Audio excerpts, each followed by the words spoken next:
Bongbong Marcos na OD daw. Naku po, patay tayo dyan. Na-hospital daw po si Bongbong Marcos, tinakbo daw sa emergency. Naku, ewan natin ha. Yan ang ating pag-uusapan ngayong araw na to kasi iba't ibang haka-haka ang lumalabas ngayon sa social media. Yung iba tuwan-tuwa. Yung iba naman masama ang loob. Ako sa totoo lang ho, pasensya na ho ha. Huwag ho kayo magagalit kayong mga Duterte supporter. Pero ako masama ang loob ko. Ayoko ho. Ayoko may mangyaring masama ho kay Bongbong Marcos. Para lang sa kaalaman natin ha. Explain ko sa inyo kung bakit ayaw kong may mangyaring masama kay Bongbong Marcos. Panoorin nyo lang ho itong video na ito para maintindihan ninyo kung bakit ganun ang aking saloobin na ayokong may mangyaring masama kay Bongbong Marcos. Ayoko siyang maudi, ayaw ko siyang lumisan ng mundo na ito. Yan ho, panoorin ninyo ha. Para naman wag yung kaagad akong hinuhusgahan kasi kayo mga judgmental kayo eh. Title pa... Sandali, may buhok. Title pa lang, hinuhusgahan nyo na kagad ako mga kababayan. Hintayin nyo muna yung aking paliwanag kung ba't ayaw ko siyang maudi. Ano ba yung OD, banat bay? Over delusional. Hindi. Iba po. Sabihin po ng OD is overdose. Yan po kasi ngayon ang sinasabi ng iba dyan na overdose daw. Baka naman na overdose na si Bongbong Marcos. Bakit siya na-overdose? Na-overdose sa kape, pwede din, di ba? Na-overdose kaya sa tsaka, na-overdose kaya sa pagsisinghot ng mga substance na hindi natin alam. Depende yan kung anong overdose. Maraming klase ng overdose. Ako kasi na-overdose na ako ng Wagyu eh. Gago! Na-overdose na ako ng Wagyu. Breakfast ko, Wagyu. Pag ano ko, Wagyu. Pag ano ko, Wagyu na naman. Hanggang makatulog ako, Wagyu pa rin na nasa isip ko. Hindi. Biro lamang po. Kasi meron po ako nabibilang murang Wagyu eh. Hindi ko sasabihin sa inyo. Ba't ko i-share? joke lang. Anyway, ayun na nga po. Ngayon po pinag-uusap-usapan na baka daw na overdose. Alam naman po natin, di ba, yung sinabi nga ho ni Madam Amy Marcos, yung kanyang kapatid. Kapatid po niya nagsabi, hindi po ako. Kapatid niya nagsabi na ang breakfast daw ni BBM ay, alam mo na, si Mary Jane. Kilala niyo si Mary Jane, di ba? Tapos ang nakakailang session nga daw sila sa isang araw. Hindi po ako nagsabi niya na si Amy Marcos. Ngayon, napagtanto tuloy ng mga iba nating kakababayan. Naku, baka naman ang overdose na yung animal na yan. Sana naman, yun ang sinasabi ng iba. Nakikita ko lang eh. Sa social media, pinost ko kasi sabi ko doon sa social media ko, doon sa bago kong Facebook account. By the way, highway, meron pala akong bagong Facebook account kasi alam mo naman, yung mga hindot, ni-report tayo, minasi-report tayo, kaya nawala yung Facebook account natin. Meron tayong bagong Facebook account doon. At sabi ko nga doon, kung na-OD, sabi ko, wag naman po sana. Ayoko pong ma-OD si Bongbong Marcos. Tapos nagsabi ng iba, hindi, okay lang yun, ma-OD na siya. Kahit di na makulong. Yan ang pag-uusapan natin ngayon, ha? Kasi alam mo, eto, ladies and gentlemen, this concerns ang buong Pilipinas. Kasi if you would remember, yung kanyang tatay, di ba? Yan din ang issue ng kanyang tatay nun eh. Hindi OD. Ibig sabihin yung issue na may sakit, di ba, yung kanyang tatay. At because of that, ano po, para bagang sinasabi na nung iba na he can no longer lead the country. At kaya yung mga ibang tauhan niya ay umaabuso na. Yun po ang sinasabi. Ngayon, totoo kaya yun? Na umabuso yung mga tauhan niya nung panahon ng siya po ay may sakit na. Kasi kung makikita ninyo dun sa Made in Malacanang ba yun? O tama. Dun sa Made in Malacanang na pelikula ni Senator Amy na nanggaling po mismo sa anak hindi po nanggaling ko gani-ganino. And doon talagang may sakit na po si Senior Marcos Senior. At doon tila hindi na siya makapagdesisyon at iba na nagdidesisyon. Kaya eventually binitbit na siya ng Amerika sa Amerika. 'Di ba ho? Yun ang sitwasyon. So ngayon, yan ang tinatanong ng taong bayan ngayon. Eto hubang si Bongbong Marcos ay gano'n na rin ba sitwasyon? Kasi mapailang araw na pong hindi nagpapakita in public eyes etong si BBM. At the same time, biglang in-announce ngayon ng Malacanang na siya ho ay dinala sa ospital. For discomfort, yun lang ang sinabi. Pero tingnan natin, panoorin muna natin tong balita. Dinala po si Pangulong Bongbong Marcos sa isang ospital sa Quezon City kagabi. Yan ay matapos umanong makaranas ng discomfort ang Pangulo. At mula sa Malacanang, nandyan po si Maricel Halili-Mase. Kamusta na daw ang Pangulo? Ano bang nangyari sa kanya? Alam mo, Ruth, nagtataka rin kasi tayo dahil biglang sinabihan tayo ng Malacanang na hindi na pupunta si PBBM doon sa supposedly event niya kaninang umaga. Ito yung TOYM, yung 10 Outstanding Young Men dito sa Malacanang awarding ceremony. Grabe, ironic, ano? Dapat atin daw nun to yung top outstanding, mga nakatayo na. Siya hindi makatayo. Hayop yan. Hayop.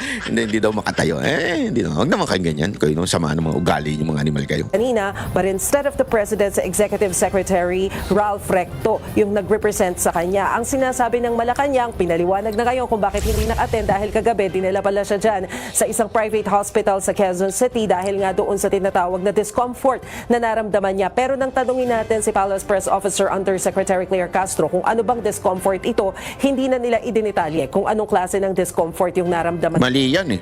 Mali ang hindi dinitalye. Kasi okay lang kasi po pagka ordinaryong Pilipino ka na ikaw ay private citizen, hindi ka, walang pakialam ang ibang tao sa'yo. Pero kung ikaw ay presidente, karapatan ng bawat Pilipino na malaman ang kalagayan at health situation. As a matter of fact, di ba, naalala nyo ng panahon ni Pangulong Duterte? Binubusisi siya tungkol sa health niya palagi.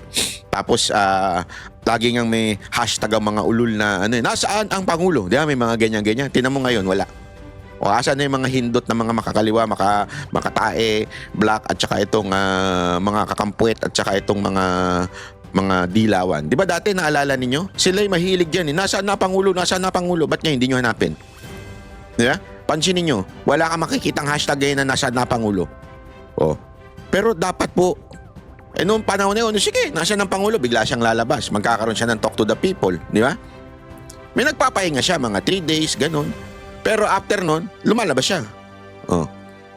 Dito, nasa na Pangulo. Medyo, I think, matagal-tagal na bago huli natin nakita yan. Kasi, noon kasi, nung panahon ni Pangulong Duterte, nakabunto talaga RTBM.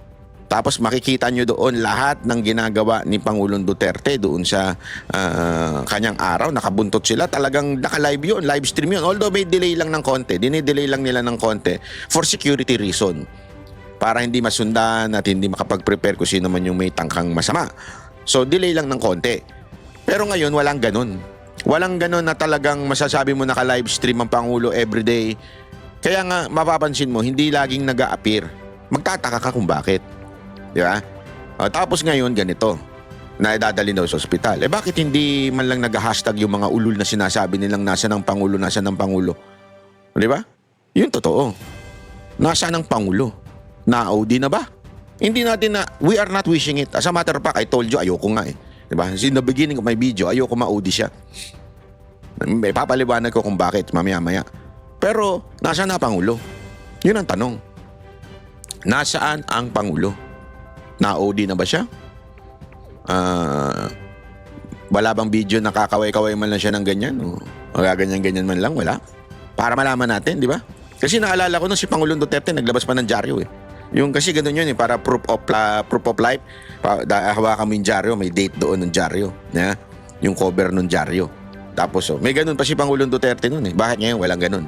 Bakit wala man lang dapat talagang malaman ng taong bayan, karapatan ng taong bayan yan. Ang Pangulo. Pero na-discharge naman daw agad si PBBM at bumalik na rin daw dito sa Malacanang. Stable na rin daw ang kanyang kondisyon pero buong umaga kanina nagpahinga lamang siya at minonitor lamang siya ng kanyang doktor. Ngayong hapon, inaasahan daw na dadalo na siya sa private meetings. 2 private meetings daw yung dadaluhan nila pero kakatanggap-tanggap lang din natin na balita na mukhang hindi natutuloy si PBBM doon sa kanyang okasyon supposedly na dadaluhan dyan sa probinsya sa Maynorte. Mukhang sasamantalahin muna ni PBBM ang pagkakataon para makapagpahinga muna for now dahil yan din naman ang payo sa kanya ng kanyang mga doktor. Pakinggan natin yung bahagi ng sinabi ni Undersecretary Claire Castro. Malamang po ang naranasan niya ay sobrang pagod sa pagtatrabaho. Pero dahil sinabi naman po ng doktor na naayos siya. Diyan pa lang kasinungalingan na kagad to si tagapagsinungaling ng Malacanang. Di ba? Napagod daw sa trabaho. Asan? Wala naman kami nararamdaman na tinatrabaho ni Marcos Ang alam ko ng trabaho niya, i-ribbon cutting niya lahat ng proyekto ni Pangulong Duterte. Yun lang. Ribbon cutting. Asan ang trabaho niya? Una, wala kami nakikita. Pangalawa, wala kami nararamdaman. Yeah? Kung nagtatrabaho talaga ang presidente, dapat malang naramdaman natin. Yeah? Makita natin yung pag-asensyo ng bayan. Yung mga bagong polisiya, wala. Puro nagsasalita, mga tauhan niya, mga amuyong niya. Wala kang makikitang pagbabago, kaayusan, pagiging command. Wala kang makikita doon sa Pangulo. As a matter of fact, ang gagawin lang niya, ribbon cutting, tapos ngingiti-ngiti, ngingiwi-ngiwi. Ganun. Tapos sasabihin mo, napagod siya trabaho. Anong trabaho niya? Mag-ano ng foil? Hindi, ako nagtatanong lang ako Hindi, foil. Alam mo yun, pagkakakain ka, baka kayo naman talaga sama ng isip ninyo talaga mga animal kayo. Yung, di ba, pag, alam mo yung foil, di ba? Mare, mag-iihaw ka ng isda, di ba? Pag ihaw mo ng isda, ilalagay mo ngayon yan sa foil. Bakit? Kasi para pag pinainit mo siya uli, papainit mo na lang siya sa, anong tawag doon? Yung humahangin. Ano ba humahangin? Nakalimutan ko doon yung tawag doon. O basta yung may hangin. Hindi na uso ngayon microwave. Yung hangin na ngayon, tapos ilalagay mo ngayon sa foil yun para hindi masunog, di ba? O di kaya naman, papainit mo, nasa foil. O. Yung ibig sabihin ng foil, kayo talaga, Gago! At maganda naman ang kanyang kalusugan. Siya po ay nasa Malacanang at muli magtatrabaho maya-maya lamang po. Nasa Malacanang daw. And Ruth, Naniniwala ba kayo? natin yung reaksyon ng Malacanang tungkol nga dito sa ikalawang impeachment complaint na inihain laban kay PBBM. Nako, may Gaya impeachment ng unang complaint. impeachment complaint, confident daw sila Nako. na ito ay walang malinaw na basihan para Nako. mapatalsik si PBBM. Yung sinasabi nila na mga betrayal of public trust Nako. at yung pagbabalik daw ng pork barrel sa ilalim ng Marcos administration. Ang sabi dyan ng Malacanang, magpakita ng ebidensya na Yun. naghain ng impeachment laban kay PBBM. Pero Yo. sila naman daw ay confident na hindi matibay ang mga grounds na ito. Pero Hindi, sandali Sinasang-ayunan ko si Yusek Castro dyan magpakita ng evidence for the impeachment of BBM. Ngayon, ibabato ko rin sa'yo. So, pakita rin kayo ng ebidensya that the president is well and kicking. Alive and kicking. Dapat ipakita nyo rin yung ebidensya, hindi pwedeng laway lang. Karapatan namin yan, bilang Pilipino na nagpapasahod sa inyo, karapatan namin malaman kung ano ang kalalagayan ng presidente. Ako gusto ko malaman talaga. Kasi gusto ko malakas siya, buhay siya at kaya niyang harapin ng lahat ng akusasyon sa kanya. Mamaya, pag-usapan natin yan bakit gusto ko siyang hindi mayari. Hindi, ako talaga honest, ayoko mayari siya. Unfair pag nayari siya. Bakit? Hindi niya pagdudusahan ng mga ginawa niyang katarantaduhan sa bayan na to. Yan ang dahilan.